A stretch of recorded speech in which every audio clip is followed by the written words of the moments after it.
started using Wunder when the NMDA imposed that single-person rule on EDSA. I like the idea that we can decongest EDSA, but the thing was, the government did not provide a way for people to do this carpool. It's just, go figure. Hi, this is Vincent, and welcome to Right of Way, a vlog about traffic transport and road safety. Earlier this week, I read that the carpooling app Wunder decided to close its operations here in the Philippines. That kind of concerned me because it came at roughly the same time that the NMDA announced that it was re-implementing its single occupancy vehicle ban along EDSA. For those of you who remember, many months ago when the NMDA first announced this policy, they said they were implementing it because they wanted to, in part, encourage carpooling. Now, I'm a great believer in carpooling. It's an efficient way to maximize the capacity of private vehicles and to get more cars off the road. In fact, when I was in college a few years ago, about 30 or 40 of us who lived in the same area, went to the same school, actually shared rides through a carpool, and it was great. And some of those people are still my friends today. But when the news came out about Wunder, I took to Twitter to see what people were saying. Kay says, "Fuck you, LTFRB. I use Wunder every day for carpool and it's so convenient, safe, and affordable. It helps minimize our carbon footprint pa. Sana LTFRB, instead of eliminating Grab's competition, help and give them a chance to help solve our worsening problems with traffic." Ay nako. Aliza says, "I'm so mad. Wunder has been my best friend since I started my OJT in BGC. Hoo. To my regular carpool buddies, let's still continue our carpool, please. Hashtag because we share." Pia said, "So apparently Wunder Carpool is closing shop in the Philippines by Friday. Why can't we have nice things?" Michael said, "Let's say Wunder gets cancelled. You reduce the number of people in cars because people don't carpool. You increase people either taking public transport, already congested and expensive car sharing, or worse, drive themselves to work. That 247,000 plus cars will go up." Zarina said, "Goodbye, Wunder Pool. You've made our everyday way to work and home easy and made us gain friends." Mim CG said, "Why, LTFRB, why? Anything that makes the lives of the commuters a little bit easier, tinatanggal nyo. Bakit? Dahil wala kayong napapala? Progressive? I don't think so." Ali said, "Wunder Carpool will be ceasing its operations after June 28. Sad face emoticon. There goes our last option for safe, affordable, comfortable, and convenient transportation in Manila." Casey said, "Hoo. This matters because this is one of the affordable ways to get to work." Sad face emoticon. Wunder Carpool is 100 pesos or less, while Grab Share 170 to 200 pesos or more. Sad face emoticon. Hoo. Please don't leave Wunder Carpool PH. And I struck up a couple of conversations with people to ask them about what the impact of Wunder's closure would have on them. And so today's episode isn't going to be about the regulatory struggle between the LTFRB and Wunder, and who was right and whether or not Wunder should have fallen under the regulatory powers of the LTFRB. I don't want to talk about that. Today I want to talk about the impact that these kinds of decisions, these regulatory struggles have on ordinary people, on the people who have benefited from apps like Wunder, and people who are looking for transport alternatives and have found safety and convenience through these apps. So I'm on my way to pick up Rachel. She asked me to call her Rach, and I'm going to be her Wunder carpool mate for the day.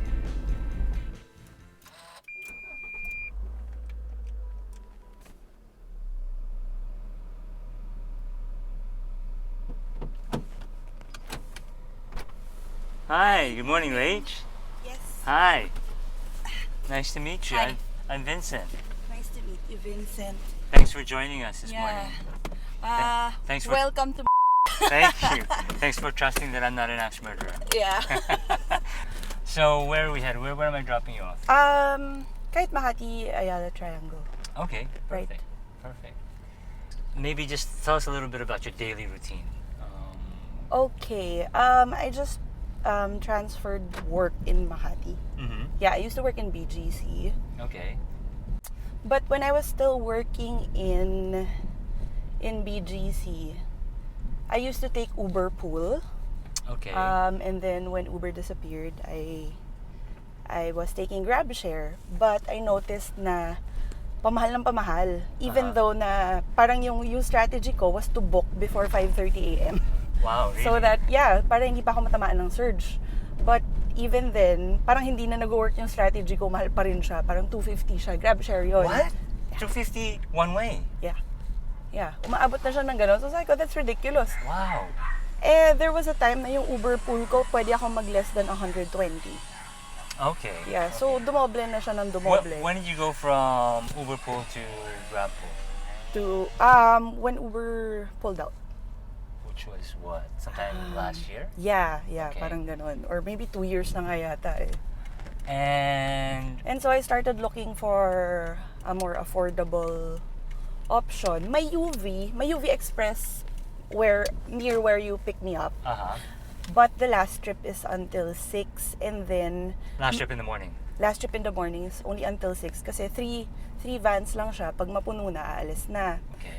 And then hanggang Makati lang yon. So kung mag-BGC ako, isa pang trip. Right. So yung mga ganon. How much was the UV Express? How much is the UV Express? The UV is 60. Okay. 60 Reasonable. tapos bababa ako Greenbelt 1. And then mag-grab pa ako ng isa pa. So parang mga 200 pa rin, 'di ba?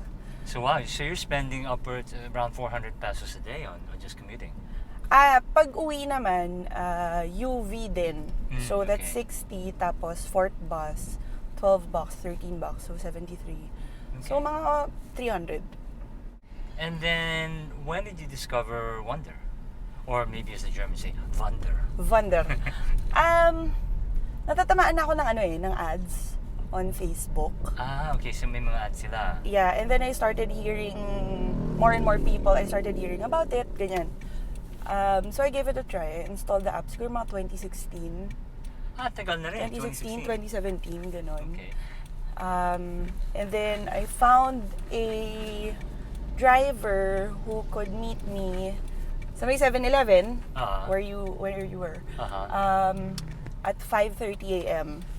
Oh, wow. You started using Wunder.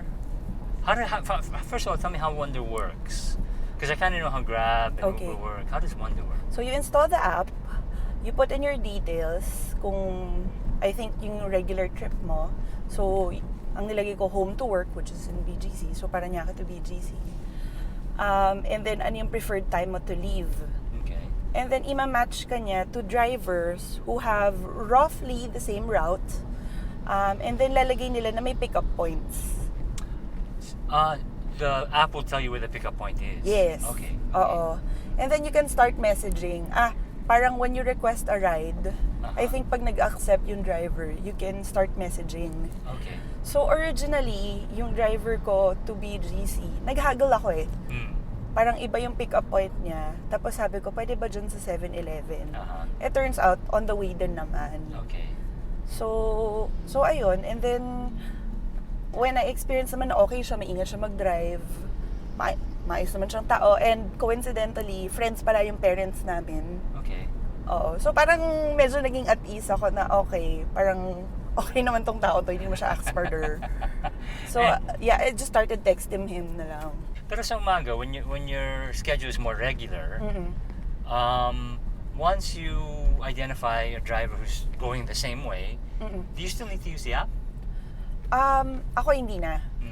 That's why, yun nga, that's why I told you when I found an okay driver na, set na ako sa kanya. Text na lang kami, hindi na ako nag-a-app. Okay.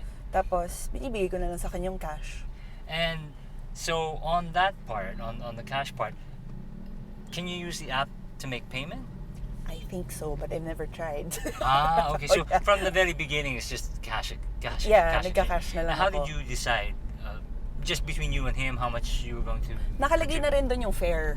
Oo. So, yung fare niya actually was 90. But because I haggled to be picked up at a place na of my choice, Uh-huh. okay naman ako magbigay ng 100. Okay. Oo. He was insisting na I'll give you change. Ko hindi. Sobrang okay na yung 100. Sobrang sulit. Sobrang sulit Yung na siya. 100. Oo. What are you gonna do now? I mean, now that Wunder has announced that it's closing, will that affect you for what? Well, since kaka-start ko lang ng work and I've already parang established parang fixed pool of drivers naman and detects naman kami, I think I'm good for now.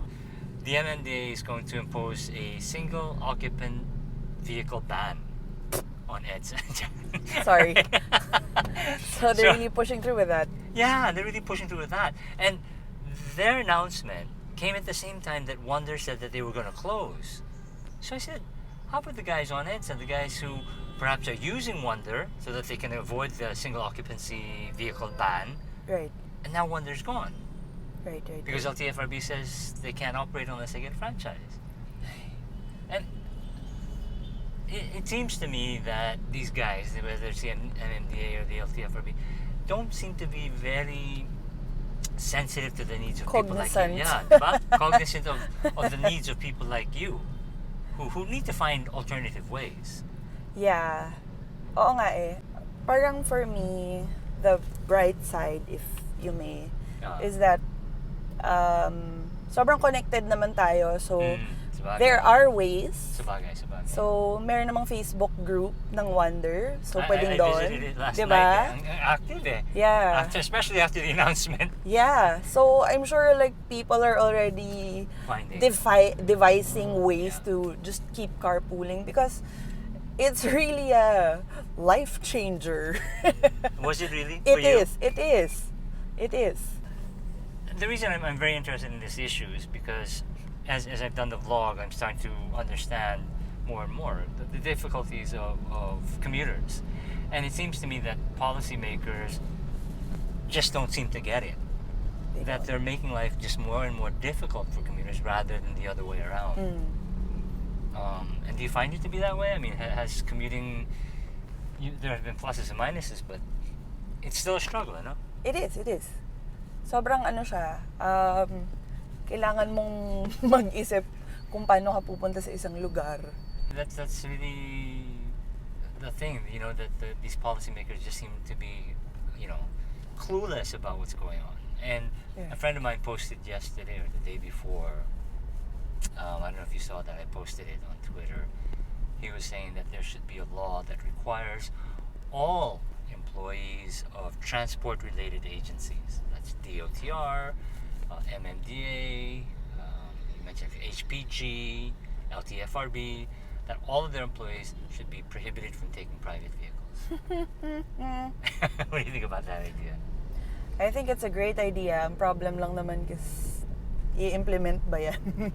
Diba? I mean, we've been clamoring for that.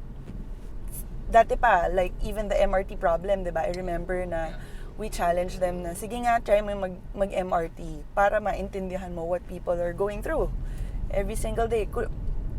I don't know, kulang ba ng empathy? Diba? Or, diba? or kulang, or is it they just don't care at all? Kasi seriously, if they are really serious about, let's say, decongesting the traffic, there are many ways, and I don't think, well, ako lang to hindi naman ako like urban planner or whatever, or engineer, but I don't think road widening is always the solution. But what do we have right now? Marami tayong may kotse, diba? Yes, so number one, is carpooling maybe or ride sharing a solution? Do we incentivize people to carpool? May ganun ba? I mean, there are ways. It's not always structure and changing days and bawal days and ano ba yun? Or kung magbabawal ka, ano yung alternate solution? Exactly. Anong alternative solution? Oo. Kaya yung angkas na mamayagpag siya eh. Kasi, di ba? Kailangan ng tao pumasok eh. Yeah, exactly. Yun, I just don't feel na there are enough solutions being offered. It's all bawal, it's all fines. Ganun lang. I think you're right about that. It's all bawal and it's all fines. I mean, they just seem, in my opinion, it seems that the LTFRB is just there to stop, all these, and ostensibly they're supposed to be there to look after the safety and welfare of the passengers and the commuting public. Right. But as from the commuter's point of view, the public's point of view, it doesn't seem that way. It doesn't seem that way. It doesn't seem that way. Di ba? Yeah. Parang pinapahirapan ng nila yung mga tao. Oh, Instead or feeling mo may bias Bias for what? to other transport services, 'di ba? Ano ba yung dating sinabi noon na kunyari, when people said na kaya kami nag-grab kasi yung mga taxi namimili. Parang yung sabi ng isang taga-government agency, hindi, kailangan mo i-assert yung right mo bilang rider. Paano yun? Exactly. Paano yun? Parang, sir? It sounds nice, but paano yun? Bigla ka na lang umupo doon and then refuse to budge? I mean, how do you assert your right at that point? diba? Paano kung layasan ka, habulin mo, I am asserting my right? Yeah. I mean, I had a Twitter conversation last night with someone who was complaining about a taxi, and she was asking me, how do I file a complaint against this person? I said, well, there's a LTFRB number that's posted on the back of, di ba? Yeah. So another guy on Twitter said, oh yeah, call that number. Nobody answers. What do we Ayun. expect? Diba? Ayun, yun din naman. Yeah, so you have your passenger bill of rights or whatever, and there's a hotline you're supposed to call in case there on the back of that taxi, Yeah. right? But then you call there, nobody answers. Wala. So again, the passenger's left with nothing, no alternatives, no recourse Oo. for complaints or anything. Oo, kaya kanya-kanya din yung mga tao, gumagawa ng kanya-kanyang rules. Yeah. 'Di ba? Yeah. That's what ends up happening because people have to find a way. Oo. And so when the government doesn't facilitate that, they improvise. People have to improvise. And they find alternative ways. Kaya jungle tuloy. Yeah, it really is. It's a mess. It is, Our infrastructure, our public transportation system is a mess. Yeah, what also parang pag-isipin mo, medyo fortunate pa nga ako kasi pwede ako mag-grab. I mean, may mga UV, but what about the others who take the buses and the jeeps and the, di ba? Yeah, completely.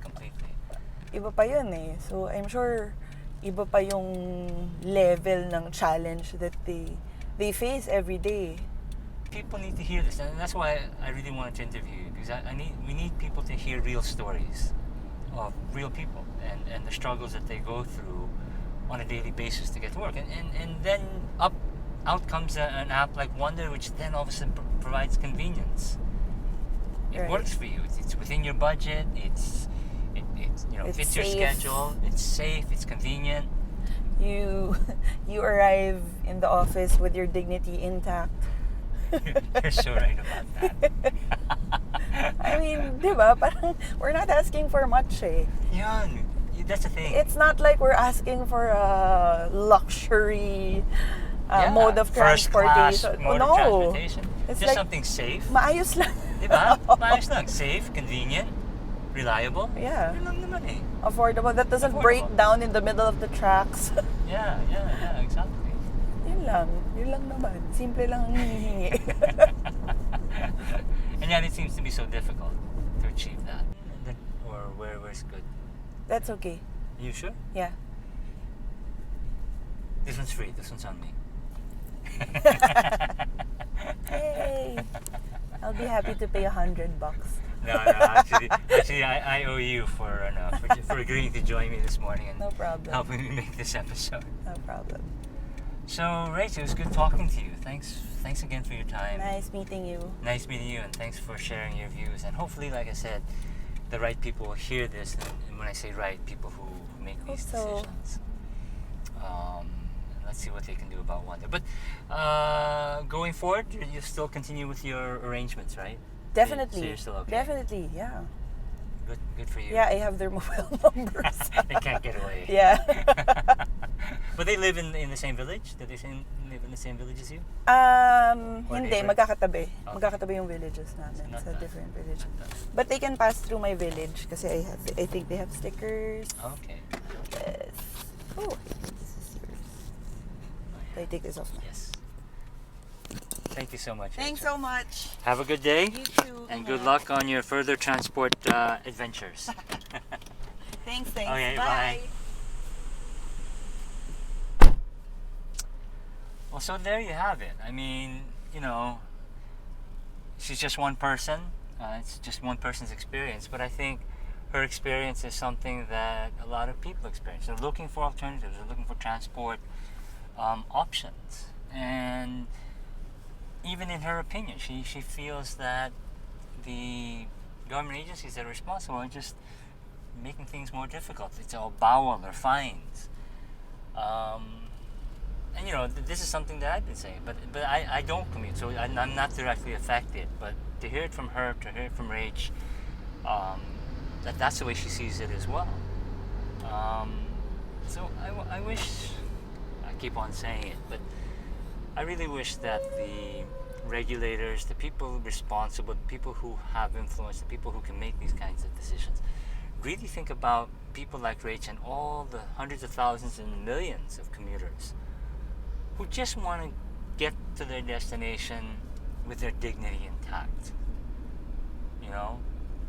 It's really not much to ask. So we'll see where this goes. Anyway, let's wrap this up. This has been another episode of Right of Way. Thanks for joining me again. Thank you, Rach, for joining us this morning. If you have any questions, suggestions, photos, or videos that you'd like to share with us, you can email them at rightofway@rappler.com, or you can send us a message on Twitter, Instagram, or Facebook. Until then, stay safe on the road, guys. I'm out of here.